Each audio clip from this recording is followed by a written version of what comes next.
नमस्कार शिक्षक साथियों, आज उपस्थित हुआ हूँ मैं लेकर के KVS PRT का सिलेबस। KVS PRT में आप जानते हैं कि हिंदी, अंग्रेजी, करंट अफेयर्स, रीजनिंग, कंप्यूटर, शिक्षा शास्त्र और संबंधित विषय से प्रश्न पूछे जाएंगे। तो हिंदी में कौन कौन से टॉपिक होंगे, अंग्रेजी में कौन कौन सा टॉपिक होगा, करंट अफेयर्स में कौन कौन सा टॉपिक होगा, इसको लेकर के आज हम उपस्थित हुए हैं। चलिए चर्चा करते हैं हिंदी के टॉपिक की। तो हिंदी में आप जानते हैं कि संबंधित जो सब्जेक्ट कंसर्न है उसमें हिंदी के 20 प्रश्न पूछे जा रहे हैं और 180 नंबर वाले पोर्शन में 100 नंबर में भी 10 नंबर का हिंदी पूछा जा रहा है। तो इसमें देखेंगे कि हिंदी में कौन कौन से टॉपिक पूछे जा रहे हैं इस बार। तो इस बार देखेंगे तो भाषा से संबंधित, हिंदी में भाषा क्या है, भाषा की परिभाषा, भाषा किसे कहते हैं, भाषा से संबंधित सभी प्रश्न पूछे जाएंगे। संज्ञा एवं सर्वनाम के भेद, इससे संबंधित पूछा जाएगा। विशेषण क्या होता है, परिभाषा वगैरह, और विशेषण कितने प्रकार के होते हैं, इससे संबंधित। क्रिया क्या है, अव्यय क्या है, वचन क्या है, वचन कितने प्रकार के होते हैं, लिंग क्या है, लिंग कितने प्रकार के होते हैं, उपसर्ग और प्रत्यय क्या होता है, उपसर्ग क्या होता है, प्रत्यय क्या होता है, उपसर्ग किससे पहले लगाया, शब्दों के पहले लगाया जाता है या बाद में लगाया जाता है, प्रत्यय कहाँ लगाया जाता है, कब लगाया जाता है, वाक्य निर्माण के चरण क्या हैं, पर्यायवाची शब्द किसे कहते हैं, विलोम शब्द किसे कहते हैं, अनेकार्थक शब्द क्या है, विराम चिन्ह, मुहावरे एवं लोकोक्तियाँ, अलंकार, संधि, तत्सम, तद्भव, समास, पद परिचय इत्यादि टॉपिक से प्रश्न पूछे जाने हैं। यही हम बात करें इंग्लिश की, तो इंग्लिश में भी 30 नंबर के टोटल प्रश्न होंगे और इसमें article, pronoun, adverb, adjective, verb, preposition, tense, punctuation, voice, vocabulary, idioms and phrases, antonym और synonyms, unseen passage, tense and their forms, subject verb agreement, fill in the blanks, error correction और unseen passage मुख्य है। इसमें unseen passage वगैरह हैं, article है, adjective है, preposition है, टेंसेज हैं, इन सबसे संबंधित प्रश्न पूछे जाएंगे। इसमें एक चीज़ और करना है कि वोकैबुलरी तैयार करनी है आपको, सबसे ज़्यादा वर्ड पावर तैयार करना है। तो वर्ड पावर के लिए भी यहाँ पे प्रश्न दिए जाएंगे, यहाँ से कुछ मैटर दिए जाएगा, आपको वर्ड पावर तैयार करना है। वही हम बात करते हैं अगला करंट अफेयर्स की। तो करंट अफेयर्स में क्या क्या पूछा जाएगा, राष्ट्रीय और अंतर्राष्ट्रीय स्तर के पुरस्कार, देश के अंदर कितने पुरस्कार दिए गए हैं, किनको किनको दिया गया है, अंतर्राष्ट्रीय स्तर पे कौन कौन से पुरस्कार वितरित हुए हैं, किनको किनको दिया गया है, किताबें और उनके लेखक, कौन कौन सी किताबें नई प्रकाशित हुई हैं, उनके लेखक कौन कौन से हैं, खेल क्या है, कौन कौन से खेल भारत में खेले जाते हैं, विश्व में कौन कौन सा खेल प्रसिद्ध है, किस खेल में कितने खिलाड़ी होते हैं, इत्यादि से संबंधित प्रश्न पूछे जाएंगे। इतिहास पूछा जाएगा, इतिहास में राष्ट्रीय आंदोलन से संबंधित प्रश्न आ सकते हैं।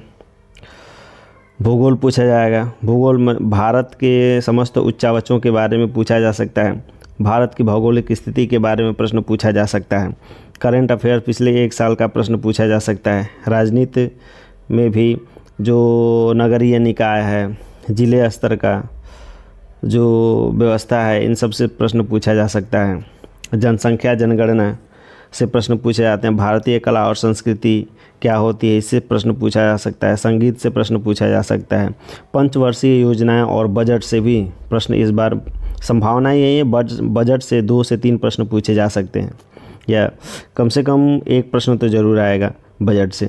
आविष्कार और खोज, विज्ञान में कौन कौन से आविष्कार हुए हैं, खोज कौन कौन सी हुई हैं, वैज्ञानिक घटनाएँ कौन कौन सी घटित हुई हैं, सम्मान, भारत में कितने सम्मान हैं, कौन कौन से सम्मान किस किस क्षेत्र में दिया जाता है, भारत रत्न किस क्षेत्र में दिया जाता है, शौर्य सम्मान किस क्षेत्र में दिया जाता है, किसके लिए दिया जाता है, इन सब से संबंधित प्रश्न पूछे जाएंगे। भारत और उसके पड़ोसी देश, भारत से संबंधित प्रश्न तो होंगे। भारत में कितने राज्य हैं, किस राज्य में कौन कौन से उत्पाद सबसे ज़्यादा होते हैं, भारत के पड़ोसी देश कौन कौन से हैं, किस देश में भारत के किस देश में कौन कौन से गेहूँ किस में उत्पादन ज़्यादा होता है, चावल का उत्पादन किस में ज़्यादा होता है, इत्यादि से संबंधित प्रश्न पूछे जा सकते हैं। भौगोलिक स्थिति उनकी क्या है, भारतीय संविधान, देश और राजधानियाँ, इन सब से प्रश्न पूछे जा सकते हैं। वही हम बात करें रीजनिंग की, तो रीजनिंग में 5 टॉपिक इम्पॉर्टेंट होते हैं। एक है श्रृंखला, क्रम व्यवस्था, रक्त संबंध, कोडिंग डिकोडिंग और कथन निष्कर्ष। इनसे प्रश्न पूछे जा सकते हैं। हालांकि सिलेबस में जितने टॉपिक दिए गए हैं उन सभी को मैंने लिख दिया है। दर्पण प्रतिबिंब या चित्र, कोडिंग डिकोडिंग, रक्त संबंध, क्रम बैठक व्यवस्था, श्रृंखला, संख्या या सांकेतिक रूप में पूछे जा सकते हैं प्रश्न। दिशा परीक्षण, तार्किक विचार, लॉजिकल रीजनिंग जिसको कहते हैं, आदेश और रैंकिंग, कथन निष्कर्ष, आंकड़ों की पर्याप्तता, इन सब से प्रश्न पूछे जा सकते हैं। तो इसमें 4-5 ही प्रश्न देगा, 5 ही प्रश्न इंपॉर्टेंट हैं। तो कुछ ऐसे प्रश्न जैसे कोडिंग डिकोडिंग हो गया, रक्त संबंध हो गया, क्रम व्यवस्था हो गया, श्रृंखला हो गया, दिशा परीक्षण हो गया, इन सब से प्रश्न पूछे जा सकते हैं 1-1 नंबर के। वही हम बात करें कंप्यूटर की, तो कंप्यूटर में बेसिक नॉलेज होना चाहिए। तो इसमें जो टॉपिक है basic computer knowledge and shortcut, internet क्या होता है, सोशल नेटवर्किंग क्या होता है, स्टोरेज डिवाइसेस क्या होती हैं, सॉफ्टवेयर और हार्डवेयर किन किन क्षेत्रों में कार्य करता है, कंप्यूटर का इतिहास क्या है, किसने कंप्यूटर को बनाया था, इवैल्यूएशन, जनरेशन एंड टाइप्स इसके क्या होते हैं, ऑपरेटिंग सिस्टम क्या होता है, वेब टेक्नोलॉजी क्या होती है, डाटाबेस मैनेजमेंट सिस्टम क्या होता है, ब्राउज़र और सर्च इंजन्स क्या होते हैं, इन सब से भी संबंधित प्रश्न पूछे जा सकते हैं। वहीं हम बात करें शिक्षा शास्त्र की, तो शिक्षा शास्त्र से 60 नंबर के प्रश्न पूछे जा सकते हैं, जो कि इस परीक्षा को पास करने में सबसे महत्वपूर्ण भूमिका शिक्षा शास्त्र निभा सकता है।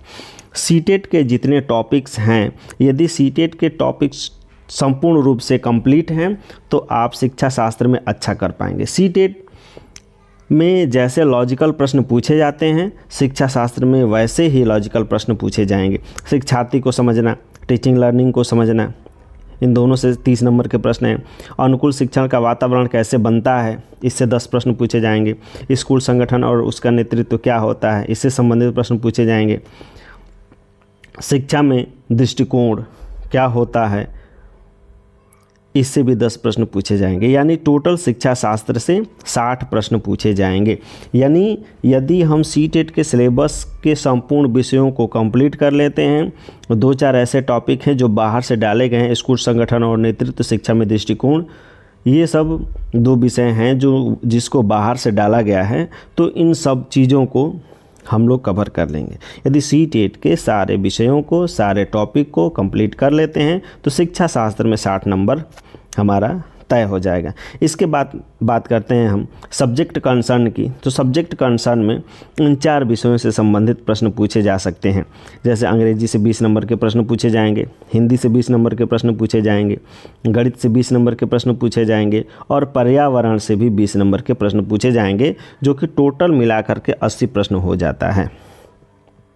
तो देखेंगे कि गणित में कौन कौन से प्रश्न पूछे जाते हैं। संख्या प्रणाली से प्रश्न पूछे जाएंगे, प्रतीकों का प्रयोग, लंबाई और द्रव्यमान की इकाइयों का रूपांतरण, 1 मीटर में कितना सेंटीमीटर होता है, 1 किलोमीटर में कितना मीटर होता है, द्रव्यमान में यदि प्रश्न पूछा जाएगा तो 1 लीटर में कितना ml होता है। इन सारे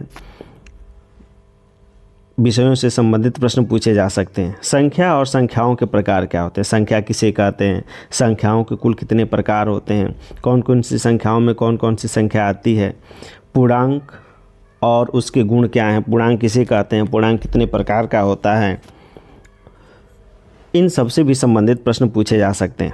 भिन्न से संबंधित प्रश्न पूछे जा सकते हैं। भिन्नों का ऐसा भी आ सकता है कि भिन्न दिया रहेगा 4-5 के, उसको आरोही और अवरोही क्रम में सजाने के लिए भी दे सकता है, ऐसे प्रश्न पूछे जाते हैं। लसा और मौसा से भी संबंधित प्रश्न पूछे जाते हैं। एचसीएफ और एलसीएम से भी संबंधित प्रश्न पूछे जाते हैं। एचसीएफ को हम लोग मौसा कहते हैं और एलसीएम को लसा कहते हैं। तो लसा और मौसा से भी संबंधित प्रश्न पूछे जा सकते हैं। अनुपात और समानुपात से भी संबंधित प्रश्न पूछे जाएंगे। प्रतिशत से संबंधित प्रश्न पूछा जाएगा। लाभ हानि से संबंधित प्रश्न पूछा जाएगा। काम समय दूरी से संबंधित प्रश्न पूछा जाएगा। साधारण ब्याज से भी प्रश्न पूछे जाएंगे। साधारण ब्याज से आएगा, चक्रवृद्धि ब्याज से आएगा, द्विपद और बहुपद क्या होता है, इससे भी संबंधित प्रश्न पूछे जाएंगे। बीजगणित से संबंधित प्रश्न पूछा जाएगा। रेखीय समीकरण क्या होता है, द्विघात समीकरण क्या होता है, इससे भी संबंधित प्रश्न पूछा जाएगा। मोस्ट इम्पॉर्टेंट इसमें एक क्षेत्रमिति मेंसुरेशन जो है, इसमें मोस्ट इम्पॉर्टेंट विषय है। इसमें क्या है कि मेंसुरेशन में रेखा और कोण, रेखा किसे कहते हैं, कोण किसे कहते हैं, कोण का जो विचार है वो कैसे आया, कोण किस प्रकार से बनता है, कितने रेखाओं से मिलकर के कोण बनता है, इनसे संबंधित प्रश्न पूछे जाएंगे। आपसे संबंधित ये प्रश्न पूछा तो जाएगा ही जाएगा कि भाई कोण कितने प्रकार के होते हैं और कोण में कितने डायमेंशन होते हैं, क्षेत्रमिति जो होते हैं 2D है 3D है, कौन कौन से संबंधित प्रश्न पूछा जाएगा। ये इसमें ये सब क्षेत्रमिति से संबंधित प्रश्न तो आएंगे ही आएंगे, साथ साथ में इसके साथ ही साथ क्षेत्रमितीय विचार से भी संबंधित प्रश्न पूछे जाएंगे। बुनियादी ज्यामितीय विचार से भी संबंधित प्रश्न पूछा जाएगा। इसमें न्यूमेरिकल से सवाल न दे करके उन आकृतियों से संबंधित प्रश्न पूछे जाएंगे गणित में। इसके बाद यदि हम बात करते हैं पर्यावरण की, तो पर्यावरण में आते हैं तो चूँकि हम हिंदी और अंग्रेजी का सिलेबस पहले बता चुके हैं, इसलिए हम हिंदी और अंग्रेजी का सिलेबस इसमें इंक्लूड नहीं किए हैं। बाकी जो शेष था गणित और पर्यावरण का, तो गणित और पर्यावरण से संबंधित प्रश्न के टॉपिक हम इसमें दे दिए हैं।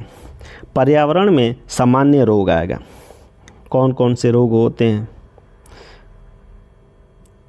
मानव शरीर में कितने प्रकार के रोग हो सकते हैं, और दूसरा जो टॉपिक है कि किस विटामिन की कमी की वजह से कौन कौन सी बीमारियां होती हैं, संक्रामक रोग क्या होता है, उनकी रोकथाम के लिए कौन कौन से उपाय किए जा सकते हैं।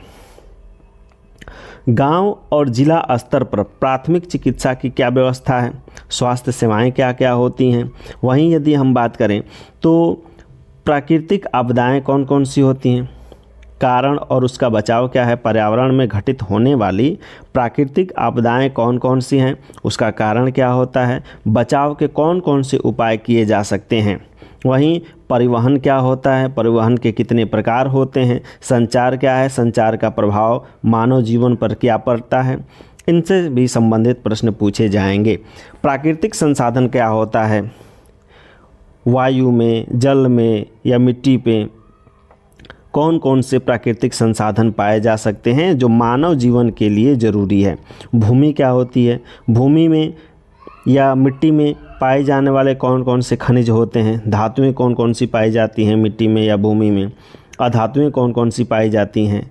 वहीं यदि हम बात करें तो वन और खनिज क्या होता है, वन क्या होता है, वन कितने प्रकार का होता है, खनिज वनों की वजह से कौन कौन से खनिज पाए जाते हैं, जल संसाधन क्या होता है, सिंचाई प्रणाली क्या होती है, कौन कौन सी भारत में कौन कौन सी सिंचाई प्रणाली प्रचलित हैं, फसल पैटर्न क्या होता है, ग्लोब की समझ क्या होती है,